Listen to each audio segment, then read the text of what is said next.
হয়েছে, তাই তোমার লোক একটু কথা কইছি।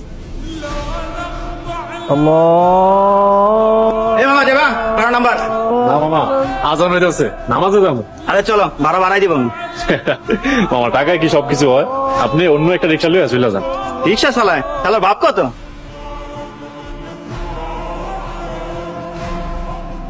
আসসালামু আলাইকুম। ওয়ালাইকুম আসসালাম। তুমি কোথায় আছিলে? তোমার কত খুঁজছে এই শহরে, কোথাও পাইনি। কেন ভাইজান? আরে ভাই, তুমি আল্লাহর একজন ইমানদার ব্যক্তি, তোমার আমি খুঁজুন না এইটা কোনো কথা বললা? অবর আল্লাহর মেহেরবানি, আমি তো একমাত্র তার হুকুমের গোলাম। আচ্ছা, তুমি কই থাকো?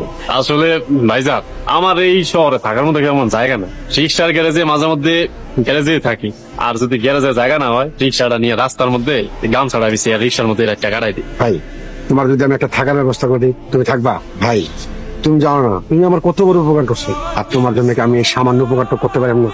প্রতিদান হিসাবে আমি তো কোনো কিছু নিতে পারবো না। ভাই হিসেবে ভাইয়ের জন্য কি আমি কিছুই করতে পারবো না? আচ্ছা ঠিক আছে, ভাই যখন কইছেন তখন আমি যদি কোনোদিন কোনো দরকার পড়ে আপনার কাছে আসবো, কথা দিতেছি ইনশাআল্লাহ। এটা কাজ করো, এখন আমার নিয়ে আমার বাসায় চলো, আমার নামাই দিয়ে আসো, আর আমার বাসাটা তোমার চিনা হলো। চলেন ভাইজান, চলেন। আচ্ছা, ঠিক আছে। হ্যাঁ, কেমন আছো রিক্সাওয়ালা?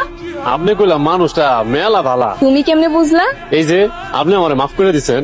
কোন অপরাধের কথা কইতাছো আলী? ওই যে কাল রাতে আমি আপনার কাস্টমার কইছি, সি সি সি, এটা একেবারে আমার কোয়া ঠিক হয় না। এই বিজলি এত সহজে অপমানিত হয় না। এই বিজলি হইলো ওই যে রাস্তার পাশে ড্রেন দেখতাছো, ড্রেনের মতন, যার উপর দিয়ে রাইতের ময়লা আবর্জনা ভাসে। তাইলে আপনি নিজেরা পাল্টা। চাইলেই কি পালানো যায়? মানুষ যত বড় অপরাধী করুক না কেন, হ্যাঁ যদি ভালো পথে যাইতে চায় আল্লাহ তার সঠিক পথে দেয়। তাইলে আল্লাহ রেখো শেফ আলী খালার কাছ থেকে আমার মুক্তি দিয়ে দিতে, যে আমার ছোটবেলায় আশ্রয় দিছিল, আর বড় হওয়ার পর এই পথে নামাইছে। তাইলে তো হ্যাঁ আপনার লোকে অন্যায় করছে। শোনেন, আপনি এই রাস্তাটা ছাইরা দেন, দেখবেন জীবনটা এত সুন্দর। সবার জীবন সুন্দর হয় না।